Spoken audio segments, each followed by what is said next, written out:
Good day, everyone. I am Sir Robbie, and together we will learn the word of the future, robotics. Did you know that here in Educational Technology Unit, robotics is a priority to make every Filipino learners and teachers competent and meet the demands of the future global scene? Wherein teachers, students, and parents who wanted to learn robotics is just a click away for free. Robotics is an interdisciplinary field which integrates computer science and engineering. It involves design, construction, operation, and use of robots to assist human activities. Are you ready for this transformation?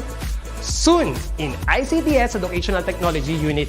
Come and join us and love the future para sa bata, para sa bayan, at para sa guro. Sulong edukalidad.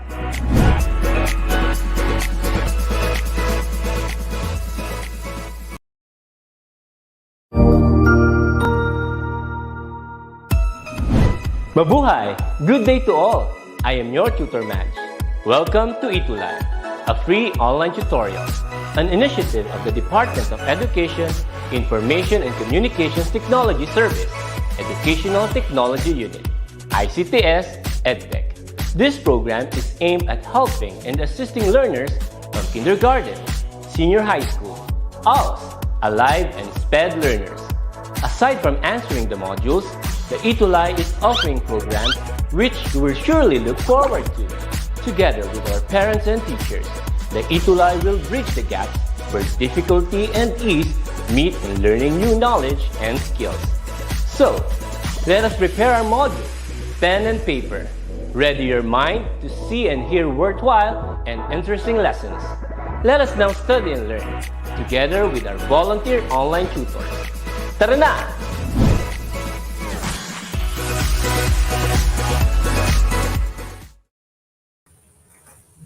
So yan, alright. Good afternoon sa inyong lahat, mga ETUlay online learners natin sa buong panig ng Pilipinas, from Luzon, Visayas to Mindanao. At narito na naman tayo sa ating another online tutorial sa ating ETUlay English 9. At ako ang iyong tutor, Tutor Bay, ang iyong Tutor Ellie Belleza from Schools Division Office of Camarines Sur. So ayan, kumusta kayo mga online learners natin dyan? Kung makikita nyo, medyo nasa outdoor tayo ngayon nag-tutor, ano? At wala tayo sa usual na place natin. Nasa outdoor tayo ngayon. Hello, Princess Manalo from Gafford High School, Magdalena H. Gafford High School. Batiin muna natin yung ating mga online learners kung taga saan ito. Princess Joy Cagente Balana from Diamantina National High School from Cabatuan, Isabela. Di ba ang layo? Nasaan na yung iba? We have Jamaica Shane Manabat from Gutad National High School. Hello, Shane. Princess Divine C. Manipon from, again, Isabela din, Diamantina National High School. Hello, Jamie Garcia. Hello. Angela. Ito mga early birds natin ngayon for the session.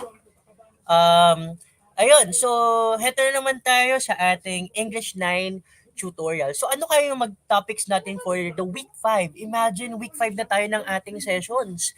And we're done with the 4 topics so far for the first quarter, and meron na lang tayong natitirang remaining 4 sessions for this first quarter. So hello sa inyong lahat. So before pala ako mag-start, I want to greet yung aking mga teachers from Ocampo National High School, mga co-teachers ko from Ocampo National High School, mga teachers ko sa SDO Camarines Sur at ang aming Schools Division Superintendent na si Dr. Lloyda Inedea. Hello po sa inyong lahat and good afternoon. And also before I start, I would just like to pray, to send my prayers and peace and good hopeful situation sa ating mga kababayan sa Cagayan, sa Northern Luzon na currently ay nasalanta ng Bagyong Maring. And ayun, sana okay lang kayo dyan and kaya natin to, as always, kaya natin to. Tulong-tulong lang tayo. Alright, sige, start tayo. Okay? So, eto, English 9 tayo. Lagi tayong mapapanood every Tuesday at 3 o'clock to 3:40 p.m. And again, ako yung Tutor Ellie, ang inyong Tutor Bay for English 9. So, please share pala mga online learners at sa ating mga teachers at online community. Please share this ETUlay session. Share, share, share ha. Froilan, Roy De Jesus, Janice, Christine Joy, Paulo, sino pa? Gian, Cristal, Darlene. Hello, Darlene Maykilon. Share. Please share this ETUlay English 9 session natin ngayon. Alright? I-share nyo ha para marami makapanood from the different places across the Philippines. Alright? So, Tutor Bay, Tutor Ellie, siyempre, hindi pwedeng mawala ang ating another tutor na si Tutor Jester from SDO Batangas Province na nanonood ngayon. And however, hindi natin siya makakasama for this afternoon kasi merong power interruption sa kanila. But, it happens naman talaga sometimes, pero lagi siyang nakaantabay at nakabantay sa atin. Makikita niyo siya sa comment box later. Hello, Tutor Jester. Ayun, mapapanood nyo kami lagi. Ito, kapag ito ay na-play natin ngayon, yung mga replay natin ay mapapanood sa different Facebook pages ng DepEd EdTech Unit, DepEd tayo, at lalo na mapapanood nyo rin ang ating replay ng ating mga sessions sa topic sa lahat ng grade levels at subjects sa YouTube channels natin na DepEd Educational Technology Unit. Alright. So, I just would like to remind you na for this session, do not forget to give or provide feedback kung kumusta naman ako as a tutor. Ayun, so log in kayo sa inyong mga Chrome browser or sa Safari or sa Firefox or sa laptop or cellphone at itype niyo yung https bit.ly/howistutorbay 10-12 kasi October 12 ngayon if I'm not mistaken. Do not forget that to provide your feedback sa ating Google Docs or Google Form. Hintayin ko yung mga feedbacks at binabasa talaga namin yan always and regularly. Alright. So, Tutor Ellie, ano yung mga topics natin for the past 4 sessions? So, we're done with week 1, 2, 3, and 4. We're done with the different types of modal verbs. Tapos na tayo doon. So, nung last week, week 4, we already had discussed about real conditionals. So, we have Tutor Ellie, ano kaya yung mga conditionals natin? Ano nga ba tong conditional sentences? So just a recap, just a review of our previous lesson. No, conditionals are composed of if clauses and main clauses. So meron tayong 4 types of conditionals. We have 0, first, second, third, and we also have the mixed one. So iisa-isahin natin to kasi kapag if I've discussed this, the entire session altogether medyo nakakalito to and will be more complicated to understand. But, as this is a tutorial session, we will try to dissect and to digest each part of the different types of conditional para mas lalong maintindihan ng ating mga online learners, especially yung mga grade 9 learners natin na grade 9 learners natin sa English. Okay? So, conditional has if clauses and main clauses. So, yung 0, ito yung mga formula nila. Ito yung mga grammar formula. And may comma yan kasi if yung laging unahan. And the different tenses of the verbs na ginagamit natin sa each type of conditionals. Medyo baka malito kayo pero iniisa natin to. Okay. So, pag sinabi natin if clauses, these are conditions. Tama? Tingnan natin kung buhay pa ba yung mga natin. Hello, Krisha, Faith Marvelous Flores. Make sure, sana Isabella May de la Cruz, Glyza Tadeo, I know you were present last week's session. So, if clauses are conditions. O if I will do this, if I would not do this, if I eat this, if I will not eat this. So, yun yung mga condition and they have results. Okay? So, 0 and first conditionals which we're able to discuss from last session are conditionals that expresses real conditions and real results. So, tunay itong nangyayari, hindi imaginary. Tunay. Okay? While the second and third and the mix are what we call unreal conditionals because they express unreal conditions and unreal or impossible results. So, we'll try to digest that, okay? So, ito yung na-discuss natin from last session. Okay. So zero conditional is ito pala ay if our intention is we would like to express a condition in a real result, or we would like to express a fact or an obvious statement. So example, if we boil the water, kapag pinakuluan daw natin yung tubig, what will happen? It becomes hot. So it's basically obvious. Okay, it's an obvious statement stating a fact. So gets na natin to from last week's session, 'di ba Ezra? 'Di ba Sheila? 'Di ba Mark? 'Di ba Valerie? 'Di ba Angel? Ito yung zero conditional. So, yun lang. If dapat boil kasi present simple, present tense, then ang result ay dapat present simple din. So yung zero conditional. Alright, we're stating a fact. Or pwede na, we could actually reverse the sentence, the water becomes hot if we boil it. Yun naman, totoo naman talaga. That's the reality. Wala tayong magagawa doon. We're stating a fact. Di ba Valerie, Sheila, Erza? Now, how about Tutor Ellie, first conditional, ano na naman to? If your, my dear online students, if your intention is if you want to express a condition and there are many possible results. So same pa din, if plus present simple tense ng verb, kaso ang result dito ay may will kasi maraming possible result. Example, if I cheat in the exam, I will have a zero score. So ano pa kayo yung mga pwedeng results kapag ako ay nandaya sa exam? 'Di ba? So gagamitin natin yung first conditional kasi there are many possible results and we will use the word will plus present simple ng verb. In this example, if I cheat, present tense, in the exam, I will, the result, and present simple tense have.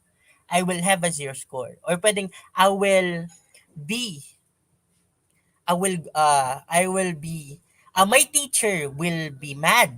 Okay? So there are many possible answers sa first conditional. So yun yung zero and first conditionals that we were able to discuss from last week's session. No, Tutor Ellie. Ayun, pwede din mabaliktad. I will have a zero score if I cheat in the exam. So, hopefully, you were able to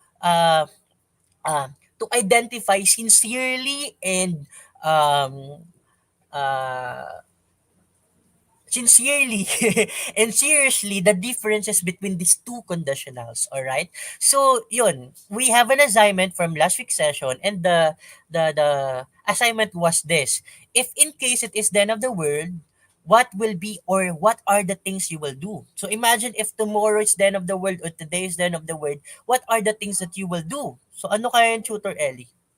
Ito yung mga outputs natin from our students from Gutad National High School o Campo National High School, Lalo National High School. We have Andrea Gel. Ito yung mga sagot nila na napakagaling. Talagang meron silang mga sagot, nag-e-effort talaga sila, either printed or digital. Nag-screenshot sila at sinesend nila sa akin, pini-PM nila sa akin. And don't you know, my dear online learners, meron kaming GC sa grade 9 English. Imagine meron tayong pangbansang GC ng English 9 at nandoon lahat ng English 9 natin na learners from Luzon, Visayas at Mindanao. So kung gusto nyong kasali kayo sa GC namin, doon kami nag-uusap and we help each other sa kanilang modules at activity sheets sa English 9. Sali kayo doon. PM nyo lang ako sa aking messenger or Facebook or comment your name here at isasali namin kayo sa aming pambansang GC sa English 9.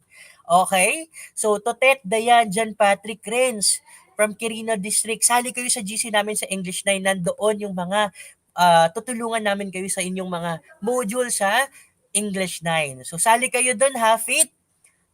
Comment yung mga names nyo dyan. So, yun. Ito yung mga sagot nila. Pero we have a duty of the week. Ito yung sagot ni Andrea Gale from Gutad National High School about, yun, what if it's the end of the world already? What will she do? Ito yung sabi niya. If in case it is the end of the world, what will be are the things you will do. So, Andrea Gale, sana nanonood ka ngayon ha. Ito yun ha. Pang malakasan yung posing mo dito from Gutad National High School. So, sabi ni Andrea Gale, if tomorrow is the end of the world, is present tense, I will pray for all the people around the world for their safety. So, tama yung sagot ni Andrea Gil, especially right now, meron tayong calamity sa Northern Luzon na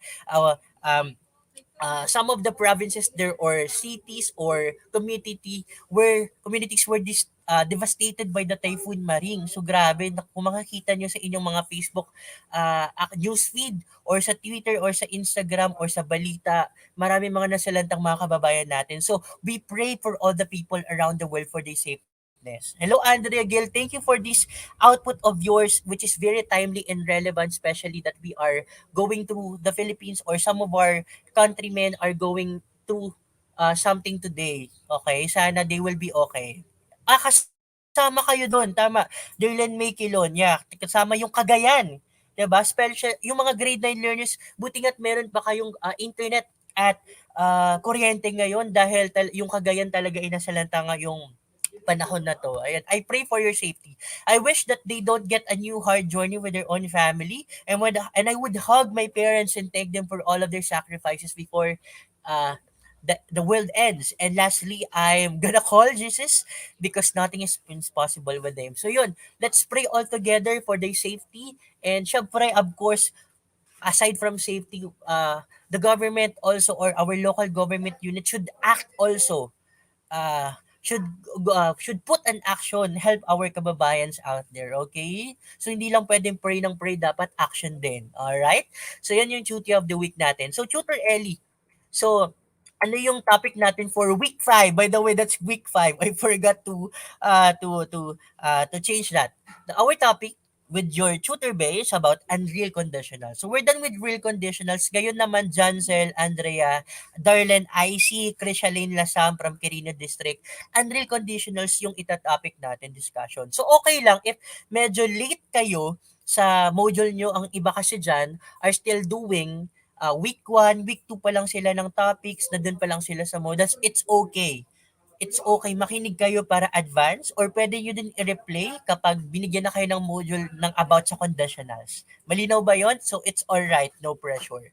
So Ayla, hello, Ayla from Isabela. So our module reference comes from DepEd Region 5 Bicol. So I use two reference materials for this kasi medyo maraming content to. So, ayun.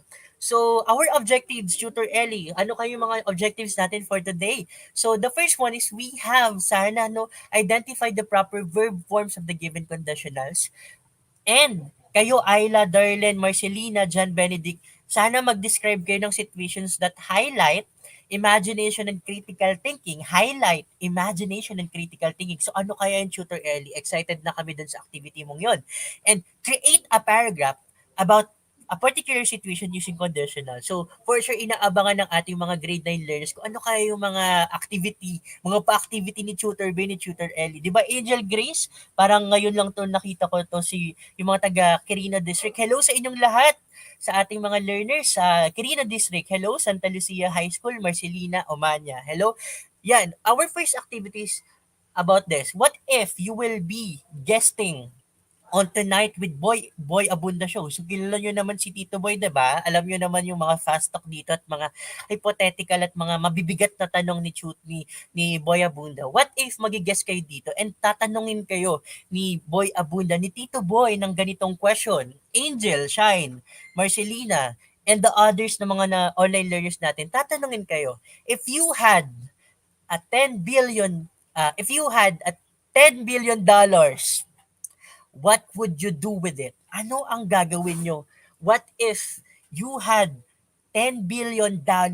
Imagine, Emil, Darlene, meron kayong $10 billion. What would you do with it? Sige nga, tingnan natin paunahan tayo sa mga comment box natin ng ating mga sagot. Sige. If you had $10 billion, what would you do with it? Marcelina, Morena, Angel, Grace, abangan ko dito yung mga masisipag nating mga online mga teachers. Hi, Giselle. If you had $10 billion, what would you do with it? Sige. Okay. So, Morena said, I don't know if that's your real name. I don't know. Okay. Morena said that if he had $1 billion, he would buy a new house. Okay, tama naman. Would buy a new house. Parang kulang pa ata yung isang bahay. Parang kahit 20 houses kaya mong bilhin for $10 billion. Okay? So, how about Giselle Bautista? Giselle Bautista said that if he had a $10 billion, he would buy a mansion. Probably, possibly 100 mansions. Kaya pa yun ng $10 billion na yan. So, yeah, it's okay. How about Cutie Gamer Pie Play? Sabi niya, he would travel around the world kahit 3 times pa yan. Kasyang-kasya yung $10 billion na yan. So, yun. So, sige yung sagot ng ating mga online learners. Ito may pahabol. Sabi ni Jamaica Shane Manabat, I would, Tutor Ellie, I would save for my family and future. I would help other people. Yun. You would help yung ating mga kababayan sa Cagayan ha. So, yung mga nasalanta ngayon, ano pa kaya? Please, Shane, Miss Roy De Jesus, Shane, please share this ETUlay session natin for this afternoon ha. Alright, sige. So, nagko-comment pa yung ating mga online learners. So, proceed tayo. So, yung mga answers or sagot ng ating mga learners have unreal conditional. So, di pala natin alam na if sometimes we are saying statements or we are answering some questions na ang tawag pala doon sa English grammar ay unreal conditionals. No, Tutor Bay, ano kaya yung unreal conditionals na to? So, example ng unreal conditional is what we call second conditional. So, we had, from our last session, we have first and second conditionals.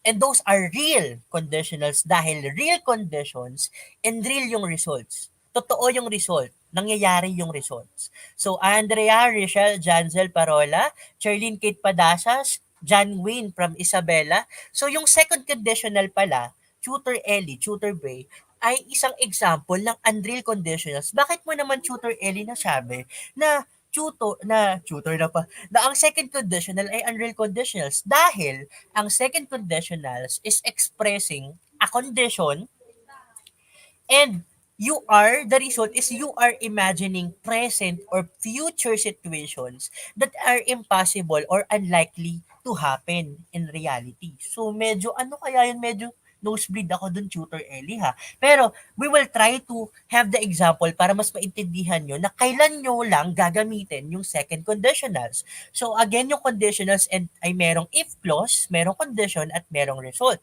So in this example, meron pala siyang Tutor Ellie na if plus past simple tense na verb, pandiwa, action word na gagamitin at saka yung result, Sander, Angel, Giselle, Marcelina ay dapat may would at present tense ang verb na gagamitin. Example. Okay. O ito muna tayo. Bago tayo pumunta dito sa formula, grammar formula ng second conditional, let's have a recap about present tense, past tense, future tense. Okay, doon tayo sa simple tenses. Simple tenses. So kapag sinabi ko walked, if the verb is walk, what is the simple past tense nito? Simple past tense. Angel, Sander, Giselle, Marcelina, John Wayne, what is the simple past tense ng walk? Ito, napakadilim naman to. Parang pang grade 5 naman to, Tutor Ellie. Gino-joke mo ba kami, Tutor Ellie? Pang grade 5, grade 4 ito. Pang grade 1 nga to. Kaya ata to ng kinder. Ano ang past tense kayo ng walk? John Wayne. Sabi ni Krisha ni Jamaica Shane Manabat, of course, it's walk. How about the future tense? Para tayo na sa elementary. How about future tense? Tama.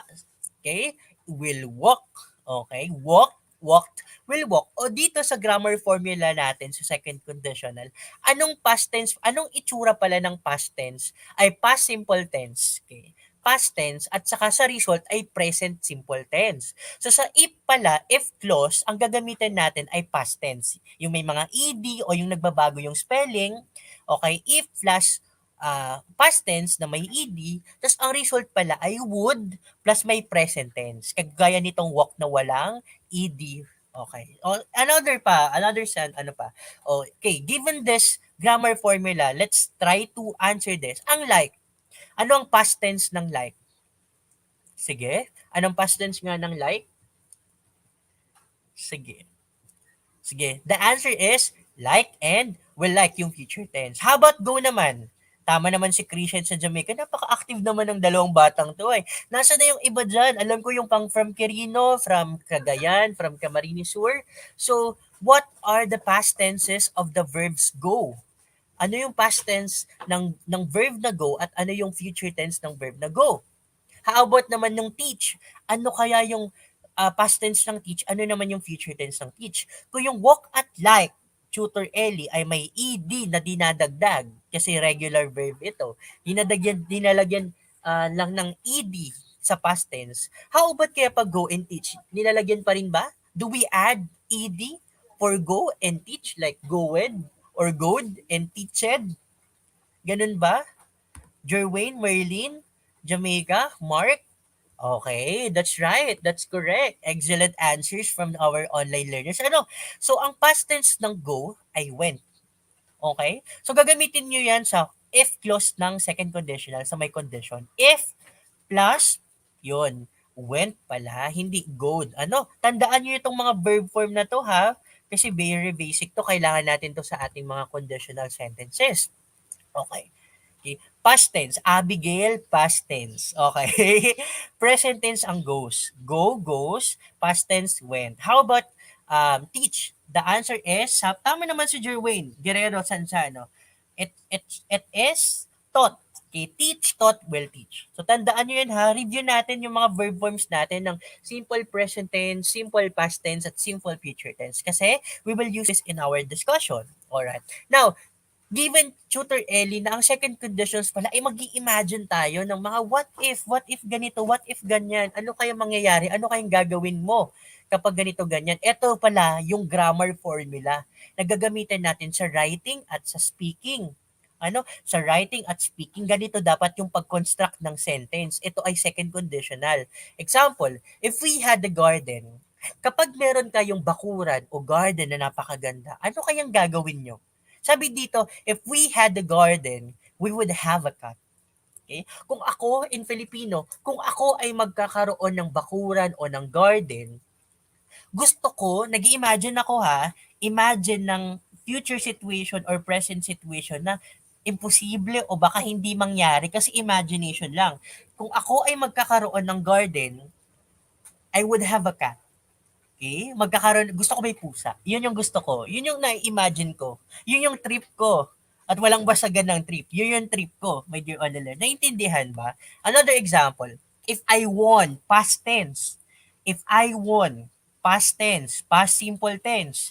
If I, past simple tense, won, okay? Won the lottery, I would. Okay, nasa results tayo. I would buy, which is a simple present tense. I would buy a big house. Malinaw ba? Malinaw ba, Visitasyon, Agonoy, Janelle? Okay, sa ating mga online learners ngayon at mga teachers at sa ating online community, malinaw ba? Malinaw ba ang ating example for this afternoon? Alright, sige. Again, if I won the lottery, if plus past simple tense, the result would be I would. Kailangan may would ha. It's necessary. I would then buy, which is a present simple tense. A big house. Okay. Kung nag-gets nyo to, let's try to have an activity. Alright. Okay. So the direction says, we have to complete the sentence using the proper verb form. So, alam niyo naman siguro kung ano to. Number 1, Darlen, Visitasyon, Agonoy, Janelle. Please answer number 1 and the other mga online learners natin. Giselle ha, answeran nyo itong number 1. If I have, had his number, I would call him. Ano kaya ang correct verb form na gagamitin natin dito? Has, have, had. So sabi ni Darlen, that's correct. Okay, the answer is had. Okay, sige, nagigets ng mga bata, na-excite ako. Natutuwa ako at naiintindihan ako. Tama. Krisha, you're correct. Darlen, correct. Okay, had. About number 2, Abigail, try this number 2. If I was, where well, you, I would study well. Kung ako ikaw, in Filipino, mag-aaral ako ng mabuti. Diba? Di natin alam, second conditional pala yun. Kung ako ikaw, mag-aaral ako ng mabuti. So, di natin alam. Second conditional pala talaga yon. Okay. So, that's a grammar rule. So, the answer is, okay. Some and sa Jamaica. Si Jamaica, sabi ni Jamaica, was. Sabi ni Roy, sabi ni Krisha, sabi ni Roy, ni Abigail, Andrea, Darlen, were. Kenneth, the answer is, where. So, Tutor Ellie, bakit naman where? Di ba ang where is past? Yes, tama. Past tense nga. Pero 'di ba ang where ay plural? Tapos ang I, ang subject baga ng ay isa lang. 'Di ba? So dapat pala, 'di ba dapat pag ang gamit ay was, 'di ba po? I was using this laptop. I was using this I was at home yesterday, 'di ba was? Pero kapag gumamit kasi tayo ng if clauses, lahat ng singular na subject ay magiging where. Pag if past simple tense, where. So if pwedeng if she were, if he were, if someone were, if mama were, if papa were, if bunso were, if kuya were. So lahat yun magiging where ha, pag gagamit tayo. Okay, don't forget that. Where ang gagamitin. Alright. So number 3, if I did not pass the exam, my parents would. Sige nga. Based on the grammar formula sa taas, anong sagot? I would get. Sorry, hindi ko na-highlight masyado. I would get. Okay. Malinaw ba? Jude, Belet, Sagun, Mark, Morena, Emil, Jude, malinaw ba? MJ, sagot naman kayo dyan yung mga ating mga online learners dyan ha. Mag-participate kayo ha. Participate kayo ha. Yan, tama. Sabi ni Roy, ni Abigail, ni Morena, the answer is, dapat, get. Kasi nga present. Get. Mark, dapat get yan. Kasi ito yung formula sa taas. I would. Present tense. Get. Nicole, tama. Jusel, dapat get. I would get. Okay, sige. Okay. Next tayo. Ito, let's try to answer this. Okay, another activity. Okay, so okay, tama. Jude, tama. Morena, okay, got it na ha. You got it na kasi past tense yun. Okay, now given this formula na naman ha, may daya tayo ha, may hint tayo. Now complete the phrases by supplying them with the things that you imagine to do. Complete the sentence. Kasi pag grammar, kasi more on completing the sentence tayo para magamit ha. Imagine, if you played outside, if I played outside, what would you do? What would you do? Laging may would yan ha. May would, tapos present tense. Sige nga, sagutan nyo. Okay, sagutan nyo. 1, 2, 3. If I played outside, I would. If I had extra money, I would. If I met my crush along the highway, I would. Ano kayo gagawin nyo? Sige, sagot kayo dyan. Pili kayo ng either 1, 2, or 3 na sentence. Tapos, kompletuhin nyo. Okay? In Filipino, number 1, kung ako ang may maglalaro sa labas, ano kayong gagawin ko? Number 2, if mayroon akong sobrang pera, ano kayong gagawin ko? Pangatlo, kapag nakita ko or nakasalumuha ko si crush sa labas, sa hallway, ano kayang gagawin ko? Sige nga, tingnan natin. So sabi ni Jamaica Shane Manabat, okay, if I Jamaica, number ano to? Lagyan nyo ng number kung saang sagot to ha, Jamaica, number ano yan? Mark, anong sagot? Anong number yan? Morena, anong sagot yan? Carmel, anong number yan? Okay, sige. So Jamaica said, if I played outside, I would get COVID-19. That's correct. If I had extra money, sabi ni Carmel Kit Inere, I would buy an album. Kaninong album kaya yan? If I had an extra money, I would buy an album. Anong album yan? I like it. I'm curious on to what album you will buy. Sabi naman dito tayo sa number 3 naman. Ano kaya? Number 3. Okay. Sabi ni Darlene, if I met my crush along the way, I would request to take a pic with him. Tama naman kung crush ko yun, kung malakas loob ko, I would take a pic with him. With her, rather. So, yun. Diba? So, yun. So, nag-gets yun yung second condition. So, another sample tayo. Another activity tayo. Okay? Another activity tayo. Meron na tayo 6 minutes. Kaya natin to, matatapos natin. Meron pa tayong 10 minutes, I guess. Okay, tama. So, dito, for the next activity ang active ng mga students ko ngayon, Giselle, thank you, Morena, Janelle, Christian Joy, please share this ha, share nyo lang itong ETUlay session natin ngayon. And malay nyo, baka may papremyo tayong Gcash dyan. Sige, i-add ko kayo sa GC ha, Morena, Carmel, Jerwayne, Jude, Eve, Giselle.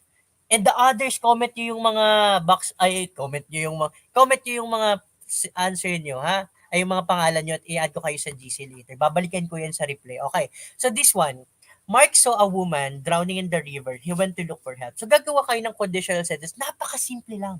Very simple na sentence lang. Imagine this is the situation. Si Mark ay nakakita ng babae na nalulunod sa river. Naghanap siya ng tulong. Kung ikaw ay nakita mo yung babae na malulunod sa river, ay what would you do? Example, if I had seen the woman drowning, I would help her. So malinaw ang instruction natin. Carmel, Morena, Patrick, Roy, and sa ating mga online learners ngayon. Is it clear? Malinaw ba? Malinaw ang ating example, yung sagot, expected na sagot dito. Okay? I-imagine nyo, what if kayo yung nasa situation? Okay? Sige, sige. Yes, we will add you sa GC natin. Okay? Share this ha. I-share nyo to ha. Pero bago nyo, i-share nyo muna to bago namin kayo i-add sa GC natin. Alright, sige. So yan. So Jimmy saw his friend cheating on a test. He told the teacher. Ano kayong sagot dito? So kapag nakita mo yung kaibigan mo na nag-cheat sa test, what would you do? If you had seen, yon, so start kayo doon. If you had seen your friend cheating on a test, I would, yan, continue yon. I would, sige, sige, alright, sige, if I had seen my friend cheating on a test, I would tell the teacher. Alright, tama. Kapag nakita ko na may nag-cheat yung kaibigan ko, I would tell the teacher. Alright? Okay. Okay, number 2. Sam saw a snake in the garden and he started to shout out. Okay. Kung nakakita ka ng snake sa garden nyo, what will you do? If I had seen a snake in the garden, complete the sentence. If I had seen a snake in the garden, I would call for help. Ayun, tama. I would call for help. I would shout also. I would call my mom. I would report it to the police or to someone who's older than me. I would silently walk. Tama. Sabi naman ni, sabi ng ating online learner dito, I would silently walk. Ayun. So, tama. So, nagets na nila. Okay. So, wala na to. Yan. If second conditionals were a person, so malapit na tayong matapos. So, nakukuha ba yung second conditional natin? Paki-comment nga kung puso naman tayo dyan. Heart emoji naman si Tutor B kung nagets yung second conditional natin. Yung grammar formula, okay ba? Pa-heart naman. Yung intention ba or meaning ng second conditional, kung kailan lang siya gagamitin, pa-heart kung nakuha. 2 hearts kung nakuha. Okay? Okay. 1 heart lang.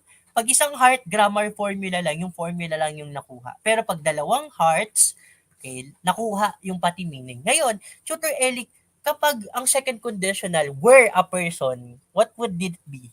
If second conditional were a person, it would be who? Tama, di ba? Second conditional gamit natin. If second conditionals were a person, who would it be? Okay? So that would be Pia Alonso Wurzbach. Yun yung naisip ko, di ba? Kasi si Pia Alonso Wurzbach, during the Miss Universe 2015, nanalo siya as Miss Universe 2015, ito yung sagot niya, gumamit siya ng second conditional. So tandaan nyo lang na kapag second conditional pala, si Pia Wurzbach pala dapat, if I were, ito yung sagot niya, if I were to be Miss Universe, I would use my voice to influence the youth, and I would raise awareness to certain causes like HIV awareness, less timely and relevant to my country, which is the Philippines. So see, diba? Ang talino. So, pag naisip nyo second conditional, Pia Wurzbach, if I were to be Miss Universe, I would use my voice. Gamitin nyo yung sagot. Maaalala yung second conditional through Pia Alonso Wurzbach. Okay? Diba? Diba? Okay. Sige. Now, okay, just to sum up. Okay, second conditionals are unreal conditionals kasi imagination lang to. Meron tayong unreal condition, imaginary condition, and results. Okay, so probably hindi siya mangyayari or imposible mangyayari. Kagaya ng mga sagot natin. Mga I would have, I would buy, I would call. So hindi natin sure kung mangyayari yon.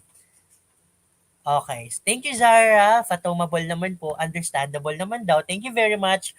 you were able to appreciate na malinis at malinaw ang ating session for this afternoon. Pero meron pa tayong additional activity to china-challenge ko kayo ha.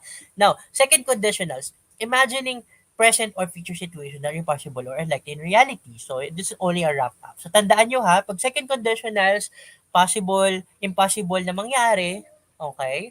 So, nag-expression ng future situation and imagine nyo lagi si Pia Alonso Wurzbach. If I were to be a Miss Universe, I would use my voice. Okay? Nandun na yung grammar form. Now, Tutor Ellie. So, tingnan natin kung na-hit ba natin yung objectives natin. Okay, sige. Nag-identify ba tayo ng proper verb forms? Put a check nga, my dear online learners. Nag-identify ba tayo ng proper verb forms ng present, past, future tense? Gumamit ba tayo nito? Sa conditional sentences, nag-identify ba tayo kung was, where, or has, have, had? Di ba? Nag-check ta. Opo, okay. Did we describe situation? Kayo, nag-describe ba kayo ng situation that highlights imagination and critical thinking? What if ito yung mangyari? Anong gagawin ko? Di ba? Tama. And we're able to create a paragraph sa comment box. Okay? Yung mga particular situation, I gave you a question, I gave you a simple situation, and nagbigay kayo ng mga particular situation. Nagpagawa kayo ng paragraph. Naggumamit pala kayo ng second conditional. Alright? So, ito ha, pero the additional activity, ito talaga inaabangan ko. Talaga kasi I featured always yung mga students or mga online learners natin sa grade na napaka-active at napaka-effort. Pini-feature natin yan kasi di ba napakasipag nila from the different places across the country.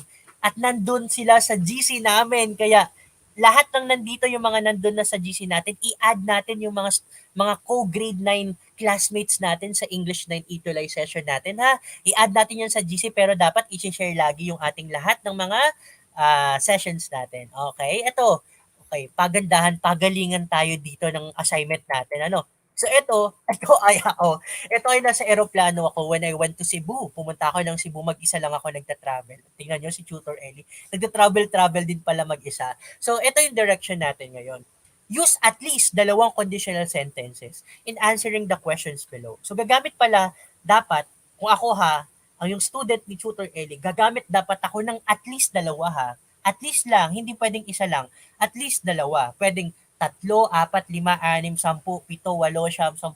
Marami, kahit 20, kahit isang nobela yan. Basta ang nire-require ko lang ay 2 lang. At ipopost ko naman to sa ating GC.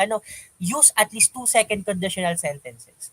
If I were to be a Miss Universe, I would raise, okay? I would call, ganon. Ganon yung grammar form. Ito yung tanong ni Tutor Ellie. Sorry ha. Ito yung tanong.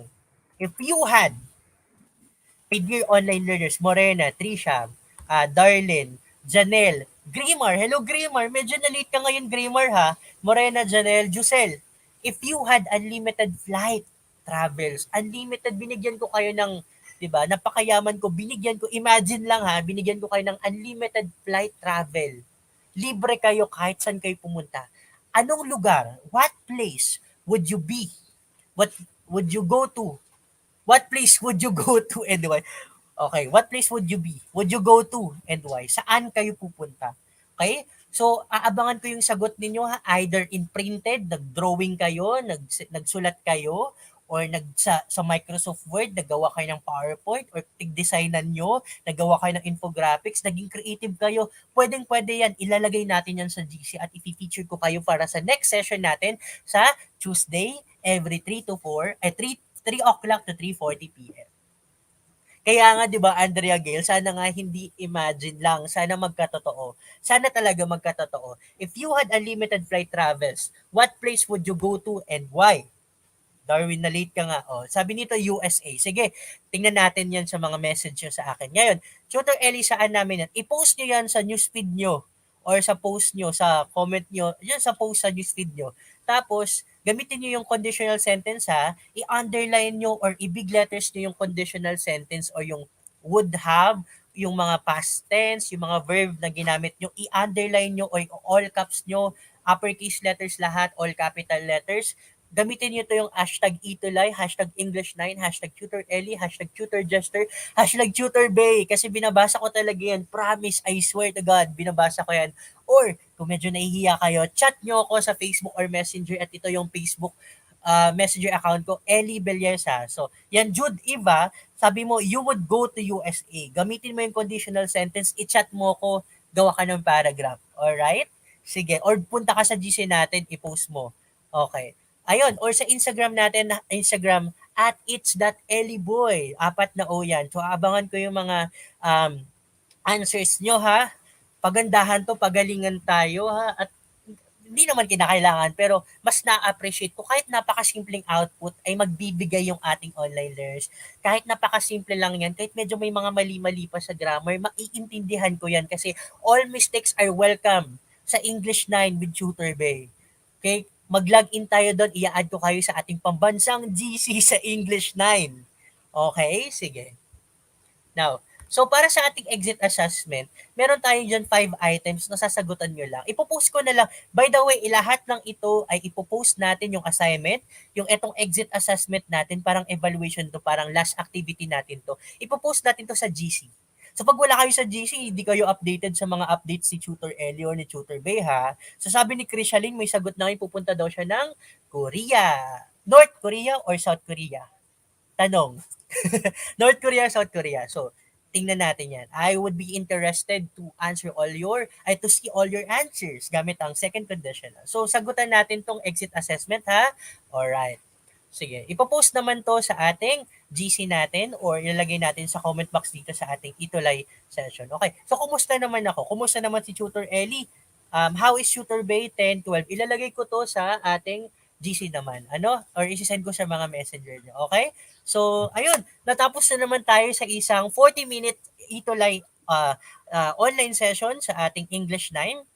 And maraming salamat sa inyong pakikinig lagi kay Tutor Ellie or kay Tutor Jester. Laging tandaan na we are always regularly seen and watch sa mga Facebook pages ng DepEd EdTech Unit, DepEd Tayo at sa YouTube channels. At ang English 9 ay ang mga English subjects ay laging Tuesday at 3 o'clock to 3:40 p.m. lang yan, ha. Medyo naglumampas na tayo ng konti-konti lang, pero salamat sa inyo mga my dear online learners, my dear grade 9 learners, lahat ng teachers sa lahat ng panig ng Pilipinas o kahit sa abroad, kasi meron tayong mga teachers at mga online people na kahit nasa ibang abroad ay nanonood ng ating ETUlay online tutorials. And for that, Diyos mabalos po. Meaning, thank you sa Bicol language. Maraming salamat po at sa inyong pakikinig sa ating ETUlay. Thank you very much. At ayun, ako si Tutor Ellie, ang yung Tutor Bay. Samahan nyo ang aking English Junior High School co-tutors from grade 7 to grade 10 na napakagaling at napakagwapo at napaka-competent at napakamatalino at napaka-creative. Salamat sa inyong lahat sa pag-antabay and we will see you next session. Okay? Thank you very much and good afternoon sa inyong lahat, my dear online learners. Nicole, Zaira, hello, Valerie, Janelle, Rai Alba, yes. Thank you very much. Thank you very much and ingat kayo lagi sa COVID and sa mga anumang sama ng panahon. Thank you very much and God bless you all. Hello, bye-bye!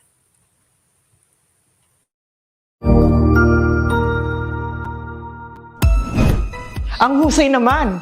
Natapos mo ang iyong tutorial session kasama ang iyong mahusay na ETUlay tutor. May bago ka bang natutuhan? I-share na yan gamit ang hashtag #ETUlayLevelUp. Huwag aalis ha, dahil may susunod pang programa na pwede mo ring panoorin at salihan. Dahil naghihintay na ang iyong mga tutors. Happy learning dito sa ETUlay!